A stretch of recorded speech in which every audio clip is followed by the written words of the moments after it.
Gracias por continuar con nosotros. Hoy en día han aumentado los diferentes tipos de fraudes financieros y es por ello que debemos estar atentos a defender nuestra información personal y tener mucho cuidado a quién se la proporcionamos. Y para brindarnos importantes consejos y recomendaciones de este tipo de abusos, nos acompaña Julio Segueda, representante de la Defensoría del Consumidor. Julio, bienvenido como siempre. Gracias, Elida. Buenas tardes. ¿Cuáles son los tipos de fraudes financieros que se pueden registrar? Fíjate que vamos a encontrar tres tipos de escenarios en este caso.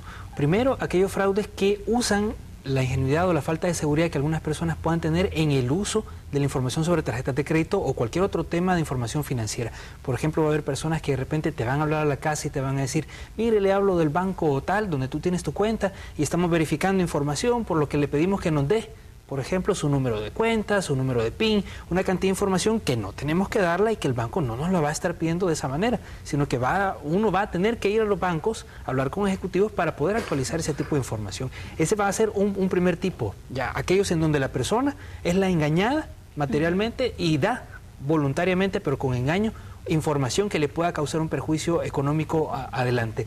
Vamos a tener otro tipo de fraudes que tiene que ver con el uso de tecnologías, porque los avances tecnológicos van facilitando la vida y también le van dando herramientas a muchas personas inescrupulosas para crear algún daño económico. Va a haber personas que, por ejemplo, van a utilizar aparatos que van a clonar la información de tus tarjetas de crédito o que van a vulnerar de alguna manera algún sistema informático para obtener maliciosamente información que va a usar en perjuicio de las personas. Y por Ahora, último, ¿esto se puede registrar en qué momento? Si voy a un restaurante, por ejemplo. Por ejemplo, siempre se recomienda que las tarjetas de crédito, cuando las utilicemos, nunca las perdamos de vista, porque la clonación es algo tan sencillo que, así como le pasan a uno la tarjeta de crédito por el post cuando uno hace una compra normalmente, así mismo la pueden pasar por otra máquina y es una sola pasada y con eso ya queda clonada la tarjeta de crédito. Ahora, es bien frecuente que el mesero llega, te pide la tarjeta de crédito, se la lleva y posteriormente te trae el voucher. ¿Qué hacemos en ese...? Tenemos que tener bastante cuidado con ese tipo de casos y guardar los vouchers en ese caso, porque si de repente nos aparece en nuestro estado de cuenta un cargo que nosotros no reconocemos,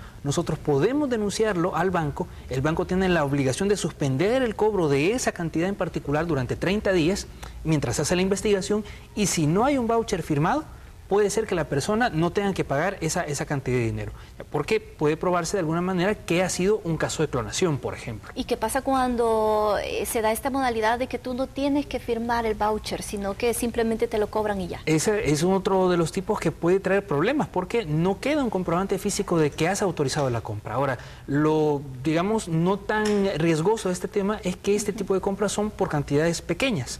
No pasan de $10, $15, pero no deja de ser un riesgo, ¿verdad? Y por eso tenemos que tratar como consumidores de buscar establecimientos que no permitan este tipo de transacciones, sino que pidan directamente la firma, porque, ojo, los establecimientos comerciales también son responsables de verificar la identidad de las personas que están haciendo las transacciones. Importante conocer estos tipos de fraude. Una es que te llamen y te pidan información a nombre de cualquier institución bancaria, por ejemplo.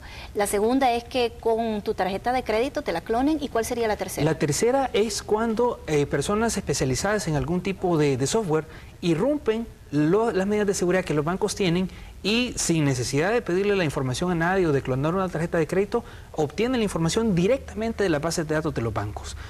Son las tres tipos de defraudaciones más típicas, en las cuales hay muchas clases de hacerla, pero en cualquiera de los casos, si la persona tiene un cargo que no reconoce en su estado de cuenta, tiene que reclamarlo primero con el banco, y si el banco no da una respuesta satisfactoria, puede reclamarlo en la Defensoría del Consumidor. ¿Qué tipo de sanciones se dan en estos casos?